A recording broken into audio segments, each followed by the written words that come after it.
పొరుగు వారిని దూషించి తిని వారి మనసులను గాయపరచి తిని. పుత్ర పవిత్రాత్మ నామమున ఆమేన్. క్రీస్తు ప్రభునందు ప్రియమైన దేవుని విశ్వాసులారా, తపస్సు కాలము 25వ రోజు ధ్యానాంశము క్షమాపణ కోరుట, క్షమించుట. క్రీస్తు ద్వారా దేవుడు మిమ్ము క్షమించినట్లే మీరును ఒకరినొకరు క్షమింపుడు. ఎఫెసీ పత్రిక 4వ అధ్యాయము 32వ వచనము.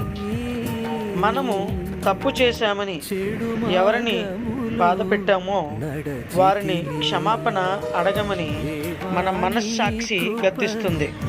మనలను మనం తగ్గించుకొని క్షమాపణ కోరాలంటే చాలా కష్టం. మనలోని అహం అడ్డు వస్తుంది. వినయము, దీనత్వము, సోదర ప్రేమ అనే సుగుణాలు ఎవరిలో ఉంటాయో వారు త్వరగా తగ్గింపు మనసుతో క్షమించమని కోరతారు. ఇటువంటి వారు దేవుని దృష్టిలో హెచ్చింపబడతారు.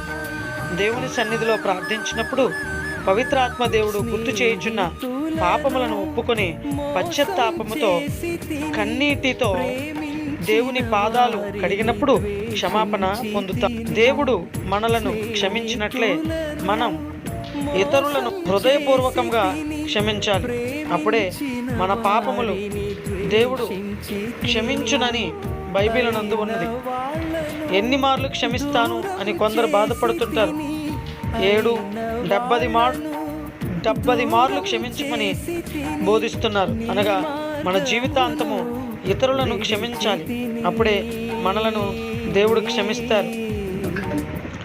పాపం ఒప్పుకొని క్షమాపణ కోరే తగ్గింపు గుణము, ఇతరులను క్షమించే సహృదయత నాలో ఉన్నాయా అని ఆత్మ పరిశీలన చేసుకుని ప్రార్థన చేసుకుందాం. సమస్త ప్రజలను కృపతో చూసి ప్రభువా, నా పాపములను దయతో మన్నించండి. నా పొరుగు వారిని క్షమించే గుణము నాలో దయచేయండి స్వామి. నా పాపములను మీరు క్షమించినట్లుగా నేను ఇతరుల దోషములను మన్నించు మంచి హృదయమును, మంచి ప్రేమ నాకు దయచేయమని మా నాథుడైన క్రీస్తు ద్వారా మనవి చేయుచున్నాము. ఆమేన్.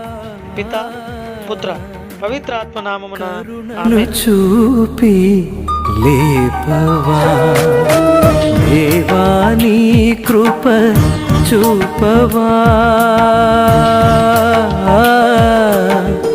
నీ దయ నాకు ఒసగుమా, నీ దయ నాకు ఒసగుమా.